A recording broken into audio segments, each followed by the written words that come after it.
When anyone thinks about narcissists in the Bible and scapegoats and gang stalking, usually one of the first people that comes to mind is David, right? From David and Goliath. And, it's always good to look to the Bible for support on how to cope with difficult situations and evil people. And Saul, the king, the anointed king, the first king of Israel, I would say, even just according to the Bible, God was letting this evil demon have access to him. That's why Saul employed David to play the harp, because when this demon would come upon him, he would feel very agitated. But David's playing of the harp would calm his nerves. So, as the women sang when they come back from battle, Saul has killed his thousands and David has killed his tens of thousands. If they didn't know what they were doing, because Saul was, head and shoulders above all the Israelites, the Bible tells us, and he was slender and good looking. So he was probably pretty full of himself, and he was making bad decisions. The first time he upset God was with the Amalekites, many of which were giants, that he was instructed to put a ban on them, which means kill everything, men, women, children, and all the livestock. Did he do that? No. And he finds a caveat, right, a loophole. When Samuel, the prophet, is talking to him, is upset with him, he explains, well, no, I kept the best of the stock to sacrifice to the Lord, and it's like, you can't get out of this that easily. You were given a command from the Most High, and you disregarded it. And he still didn't really see the error of his ways. He was still trying to justify it. So that was the first major mistake. And then Samuel dies, and he goes to the witch of Endor and commits a second mistake, because the Philistines were summoning all of their soldiers and camping out right on the border, getting ready for battle. And so he prayed to the Lord. He asked the prophets to give him a word, and he didn't hear from the Lord. He didn't have any dreams. He didn't hear anything from the prophets. So he's like, the Lord's left me. And that's when he panicked and ran. So he was just making mistakes left and right.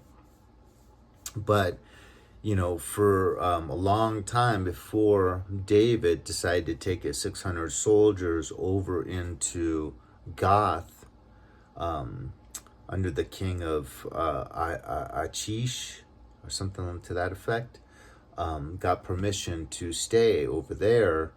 But before that, David was still roaming around with his 600 men in Israelite territory, and that's when Saul kept hunting him down. The crags of goats is where Saul wandered into a cave to relieve himself.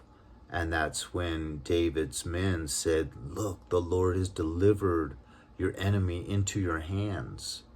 Do with him what you will. And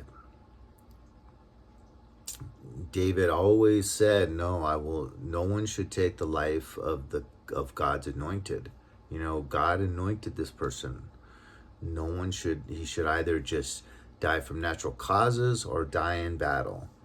No other way. So when someone did finally assassinate Saul, David assassinated that person for killing one of God's anointed. So it was always principle with David, always had his principles and morals.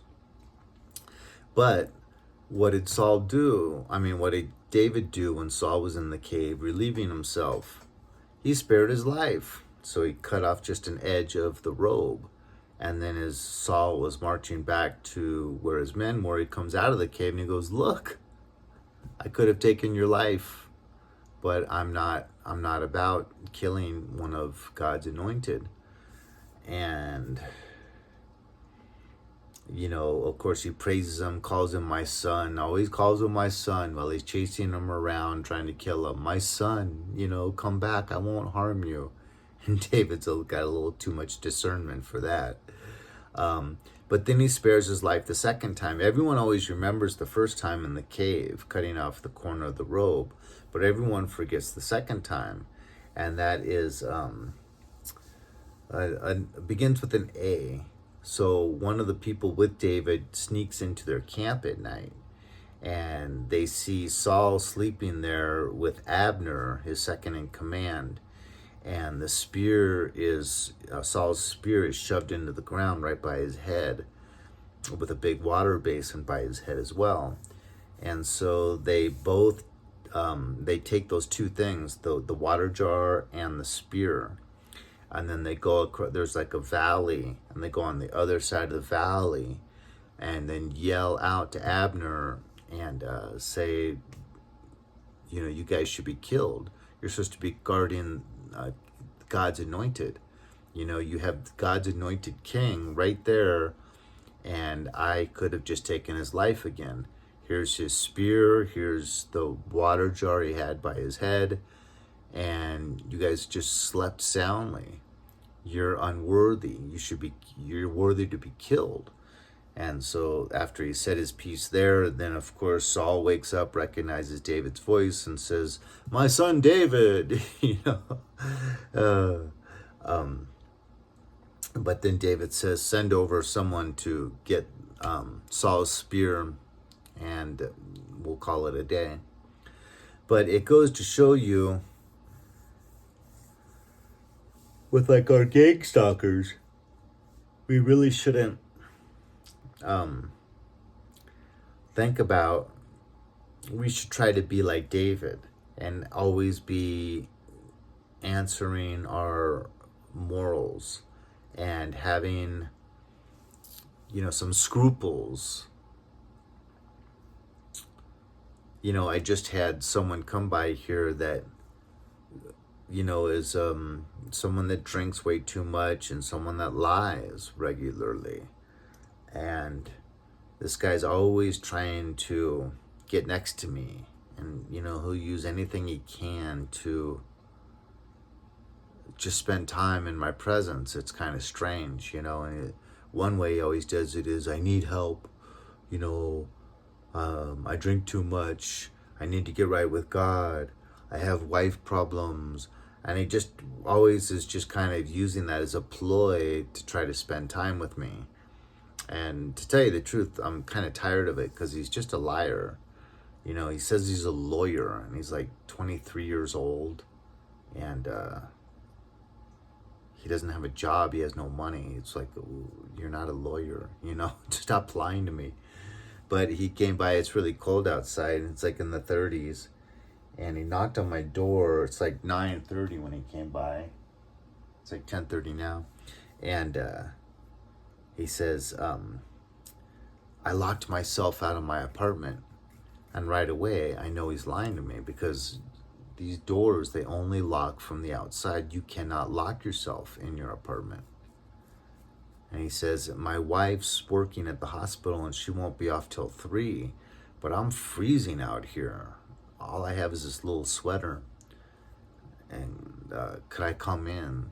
So I invite him in, and right away he mocks the music I'm listening to. I'm listening to Gregorian chants.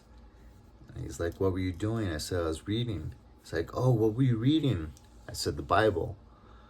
And he's no comment. And I had to ask him like 3 times to sit down. He's like, "My phone's dead, can I charge it?" So yeah, I charge it. He's like, "Is that a rifle?" "Yes, it's a rifle." "Can I look at it?" It's like, "Well, why are you here again?" So he starts manhandling my rifle and pulls back the bolt action way too firmly. And I'm like, okay, I need to get this guy out of here. So I'm like, okay, young man, you either got to go back in the cold because I'm enjoying my music and reading my Bible. You either got to go back in the cold, or you can go in the living room and kick it on the couch because I want to get back to my Bible. And he's like, well, I have this alcohol. Share the alcohol with me. And I'm like, no, I don't drink alcohol. And he tries to pressure me like 3 times. And I'm like, I just didn't respond. He's like, so you don't drink? No. And then he asked me, okay, read me some Bible verses. And 3 times I tried, and 3 times he just immediately would start looking around and totally lost his attention. He's under the influence of alcohol.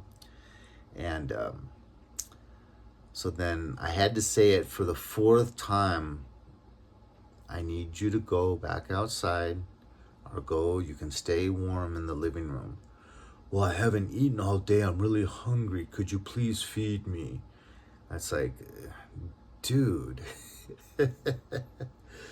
So I'm like, well, you know what? I haven't eaten in 3 days. It's good for you. So just buck up, buddy. And he's like, okay, do you have a magazine? I was like, yeah, here's a magazine. Go in the living room. So he goes in there, and I'm kind of perturbed that he's here on false premises. He did not lock himself out of his apartment, And so, sure enough, he comes and knocks on my bedroom door about 45 minutes later. He's like, my wife said she's coming home. And it's like, you're such a lying sack of ish. So I was just like, why did you lie to me about locking your keys in your apartment? It was like, well, no, I did. And I'm like, you can't lock your keys in your apartment, in this apartment complex. The door's only locked from the outside. He was like, well, no, I was talking about how I locked my keys. And then he was trying to think of a new lie as he was speaking. And he just put his head down and shakes his head. I'm like, don't lie. It's not good to lie. And then he wants to hug me again. I'm like, I need to get back to what I was doing. Here's the door. Have a good night. Man, I almost feel like violated. He just kind of busted his way into my apartment under false premises to take advantage of my kindness, and then tried to get me to drink alcohol, mistreated my gun, begged me for food. It's just and then lied to me, about not only locking his keys in the apartment, but about the wife situation. If she's working at a hospital until 3, she's not going to be getting off at 10 o'clock all of a sudden. No, she's going to be working until 3, So the guy's just a walking liar and was trying to take advantage of my kindness. But I kind of feel proud for how I saw myself in that moment, not being able to be taken advantage of. And it's, what I've been through with people, I don't like my niceness and my kind-heartedness being monopolized or taken advantage of. And I don't appreciate being lied to,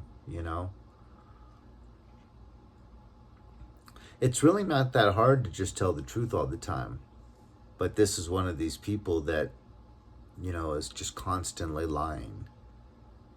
And that's irritating to be even in that someone's presence when they're just constantly a liar. So I just thought I would record that. Maybe it was worth a story. Someone wants to hear a funny story. Have a good night.